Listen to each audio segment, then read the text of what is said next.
Hey everybody, it's Ron from Pick Dawgz, and this is Ron's Rundown. We're going to go over the MLB game scheduled for Thursday, August 21st, 2025. Now, if you like this video, make sure to hit that thumbs up button and subscribe. Put those baseball picks in the comments section below. And if you're looking for my best bets, the games I love the most, including my daily rundown best bet in Major League Baseball, you can find those at the Premium Picks tab at pickdawgz.com. There's also a link in the description. Alrighty, here we go. Here are the games for Thursday, Major League Baseball. First up, we've got the Athletics and the Twins. We've got Jack Perkins for the A's, but no official starter right now for Minnesota.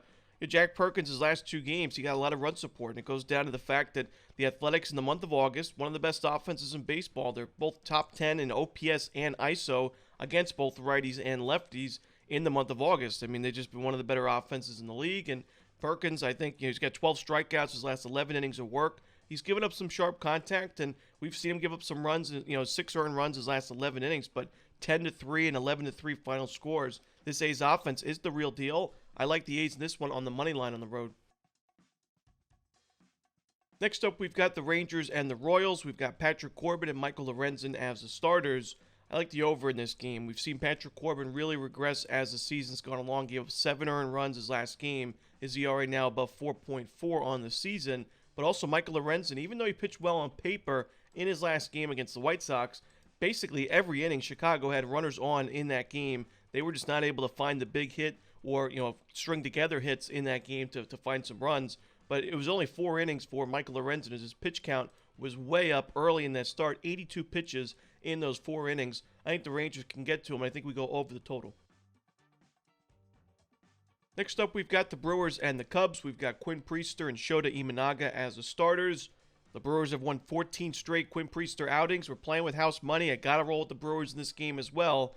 But we can definitely mention that Priester has struggled recently, giving up 4 home runs, 16 base hits, and 8 earned runs his last 2 starts combined. He's still getting that run support and the bullpen support. The Brewers have had pretty good numbers against lefties in the month of August, facing Shota Imanaga in this game. I'm going to roll Milwaukee on the money line in this one. Next up, we've got the Dodgers and the Rockies. We've got Clayton Kershaw and Chase Dollander as the starters. I'm going to roll the Rockies here, plus the 2.5 runs on the run line. I think that, we've seen Dollander in his first 2 starts back at the major league level, 2 run line covers for Colorado. This is a Rockies team in the month of August. Great numbers against lefties. Number 5 in OPS and isolated power with a really low strikeout rate to go with it at 13.7%. I like their matchup against Kershaw, and I think they score enough runs in this game to cover that run line, so give me Colorado. Next up, we've got the Mets and the Nationals. We've got Mackenzie Gore and Sean Manaea as the projected starters. Now, these are 2 inconsistent starting pitchers right now. I still think Manaea is a good option for the Mets in this rotation, but I also, the Mets offense has been a lot better against lefties than the Nationals has been in the month of August, and this is also a big-time advantage in the bullpen for the Mets, even though they had those struggles recently where their bullpen ERA in the month of August is not great. On paper, it's still a huge advantage for the Mets in this particular matchup against, I would think, the weakest bullpen in Major League Baseball in the Washington Nationals. So I'm going to roll the Mets in this one on the money line and run line on the road. Next up, we've got the Giants and the Padres. We've got Justin Verlander and Dylan Cease as the starters. Justin Verlander remains one of the least profitable and most unlucky Major League Baseball pitchers in 2025. He pitched really well his last game, 7 innings of shutout ball with 8 strikeouts.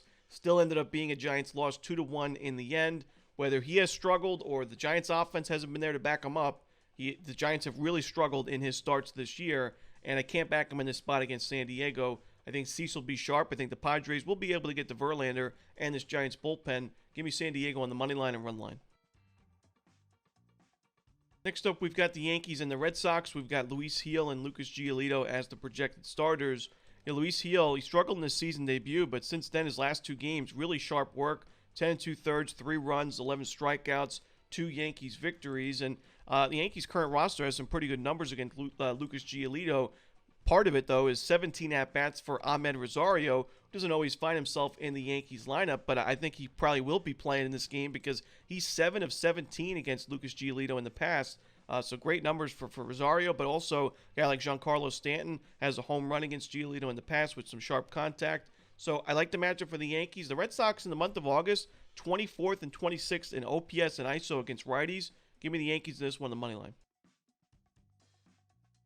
Next up, we've got the Astros and the Orioles. We've got Jason Alexander and Brandon Young as the projected starters. Now, both these starting pitchers pitched really well in last week's series between these two teams. Brandon Young almost had a perfect game in his start against the Astros, and Jason Alexander, a quality start for him. But I still think that Brandon Young, while he pitched really well in that last game, is still, he's been very inconsistent at the major league level. He's not been pitching well at Camden Yards this year with an ERA above 8. I think the Astros have a better chance at getting to him than the Orioles do at Jason Alexander and this Astros bullpen. So I'm going to roll with the Astros in this one on the money line on the road. Next up, we've got the Cardinals and the Rays. We've got Sonny Gray and Joe Boyle as the projected starters. And again, thank you for bearing with me for today's video. I'm feeling under the weather this week, so I apologize if my voice is a little bit off. But in this matchup, Sonny Gray's not been pitching well on the road this year. He's got an ERA above 5. I know Joe Boyle struggled recently, and I've talked about how I really like his game going forward. I do think, though, he has a pretty good matchup here. I mean, St. Louis against right-handed pitching in the month of August, they've been dreadful. They're dead last in isolated power. Their OPS numbers are 28th in the league. Strikeout rate at 27%.